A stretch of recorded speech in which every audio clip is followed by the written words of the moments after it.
جی علی بھائی، اگلا سوال ہے کہ پورے عرب میں سے امام علیہ السلام کا ساتھ کیوں نہیں کسی نے دیا؟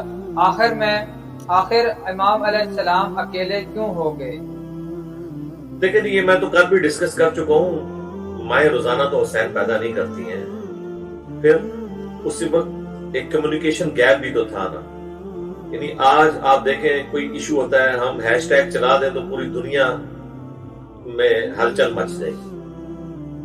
میں اکیلا بندہ یہاں بیٹھ کے پوری دنیا سے بات کر سکتا ہوں، لیکن اس زمانے میں تو آپ سوچ نہیں سکتے ساتھ والے گاؤں میں کیا ہو رہا ہے وہ بھی نہیں پتا ہوتا تھا. آج دنیا کے کسی گاؤں میں کوئی ایکٹیویٹی ہو جائے تو ہمیں پاکستان میں بیٹھے ہوئے ریئل ٹائم پتا چلتا ہے.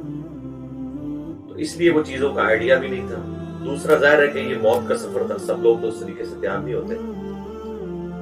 تیسرا یہ ہوا بھی حادثاتی طور پہ، امام حسین علیہ السلام کو جنگ لڑنے تو گئے نہیں تھے وہاں پہ، ورنہ اپنے بیوی بچوں کو تو ساتھ نہ لے کے جاتے.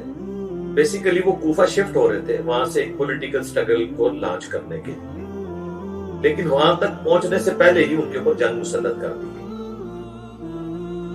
وہ تو بیسیکلی وہاں پہ ہجرت کر کے شفٹ ہو رہے تھے، چونکہ حضرت علی کے چاہنے والے کوفہ میں موجود تھے. 5 سال مولا علی وہاں پہ خلیفہ راشد کے طور پہ رہے. شیعان علی کا گڑھ تھا کوفہ، اور ویسے بھی اسلامک ورلڈ میں وہ اس وقت سب سے امپورٹنٹ جگہ تھی، کیونکہ کوفہ شہر جو ہے وہ اس کو حضرت عمر نے فوجی چھاونی کے طور پہ بنایا تھا، تاکہ مدینہ شریف میں تو رہ کے رومن امپائر کا مقابلہ نہیں کیا جا سکتا تھا. پرشین امپائر تو پوری مسلمانوں کے پاس آ گئی تھی. رومن امپائر کی کچھ باقیات تھیں جو جزیہ دیتے تھے، لیکن ان سے خطرہ رہتا تھا کہ مسلمان حکومت پہ وہ حملہ نہ کر دیں، اور ان کو سب سے پہلے عراق ہی پڑتا تھا. تو اس لیے حضرت عمر کا یہ ویژن تھا، انہوں نے کوفے میں فوجی چھاونی قائم کر دی تھی. حضرت علی بھی پھر کوفے شفٹ ہو گئے تھے، مدینہ شریف چھوڑ گئے تھے. ظاہر مدینہ شریف میں ایک خلیفہ مظلومن شہید ہو گیا تھا، پھر مجبوراً حضرت علی کو اس لیے بھی نکلنا پڑا کہ دوبارہ کوئی ایپیسوڈ اس طرح کا نہ ہو، ورنہ یہ دوسری شہادت مولا علی کی بھی مسجد نبی میں ہو رہی ہوتی، مسلمانوں کے لیے کتنی تکلیف دہ چیز ہوتی. پہلے 2 خلفاء تو یہاں شہید ہو چکے، سیدنا عمر اور سیدنا عثمان رضی اللہ عنہما علیہم السلام. اور پھر چونکہ حضرت عائشہ اور طلحہ اور زبیر بھی جو ہے وہ نکل پڑے تھے، بصرہ سے روانہ ہوئے اور کوفہ میں جا کے انہوں نے اہل کوفہ کے خلاف جنگ کرنے کا ارادہ وہ رکھتے تھے کہ چونکہ یہاں سے حضرت عثمان کے مخالفین شروع ہوئے. لیکن یہ تو حقیقت ہے کہ کوفے کا جو گورنر تھا ولید بن عقبہ، جو حضرت عثمان کا بھائی تھا، اس نے شراب پی کے نماز پڑھائی تھی. صحیح مسلم میں آتا ہے تفصیل کے ساتھ، بخاری میں بھی حضرت عثمان کے چیپٹر موجود ہے. تو بعد میں کوڑے لگوائے گئے اسے. تو مسلمانوں کے دل میں نفرت تھی حضرت عثمان کے گورنروں کے لیے، اور حضرت عثمان کی گورنمنٹ اسی دن کمزور ہوگی جب انہوں نے ولید بن عقبہ کو کوفہ کے لوگوں نے خود معزول کر کے نکال دیا وہاں سے، اور ابو موسیٰ اشعری کو وہاں پہ گورنر نامزد کر دیا. اب ظاہر خلیفہ وقت کے لیے تو یہ بڑی عجیب چیز تھی کہ ان کی اجازت کے بغیر اس طرح کا کام ہو گیا، لیکن ریونج ہی اتنا تھا. تو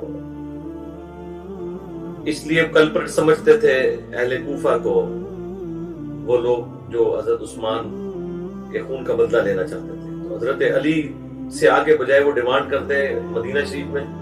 دیکھیں آج پرائم منسٹر سے کوئی چیز ڈیمانڈ کرنی ہوتی ہے تو اسلام آباد میں دھرنا دیا جاتا ہے نا، جہاں پرائم منسٹر بیٹھے ہوئے.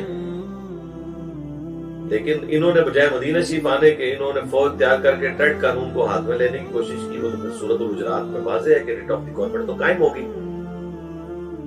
جب مسلمانوں کا کوئی گروہ باغی ہو تو قتال کرو. حضرت علی نے پھر قتال کیا. کوفے کے لوگوں پہ اس وقت وہ گورنر تھے ابو موسیٰ اشعری کے، جو ان کو کہہ رہے تھے ہم نیوٹرل رہیں گے، جنگ میں حصہ نہیں لیں گے. حضرت علی نے پھر عمار بن یاسر اور حضرت حسن کو بھیجا. بخاری میں ان کا خطبہ موجود ہے کہ لوگوں، ایک طرف عائشہ ہیں جو دنیا اور آخرت میں تمہارے نبی کی بیوی ہیں، یہ صحیح بخاری کے الفاظ ہیں. عمار بن یاسر نے خطبہ دیا، خود نچلی سیڑھی پہ کھڑے ہوئے، حسن ابن علی کو اوپر والی سیڑھی پہ بٹھایا. لیکن اللہ تمہیں آزمائے گا کہ تم عائشہ کی اطاعت کرتے ہو یا اللہ کی، کیونکہ امیر المومنین کی اطاعت اللہ کی اطاعت ہے. وَأُولِي الْأَمْرِ مِنْكُمْ کہتا ہے. حضرت علی کو تو مجبوراً نکلنا پڑا ہے مدینہ شریف سے، کیونکہ اگر وہاں سے نہ نکلتے تو جو ان کا باغی گورنر تھا وہ شام میں بیٹھا تھا، حجاز سے بہت دور تھا.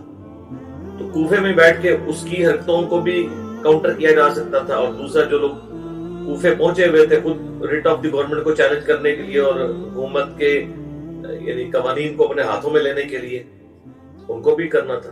عبداللہ ابن سلام جو صحابی ہیں وہ سامنے آ کے مولا علی کے کھڑے ہو گئے تھے، گھوڑے کی مہار پکڑ کے، اور منتیں مارتے رہے امیر المومنین آپ نہ نکلے مدینہ شریف سے، کیونکہ مجھے نہیں لگتا کہ آپ اگر نکل گئے تو دوبارہ دارالخلافہ کبھی مدینہ ہوگا۔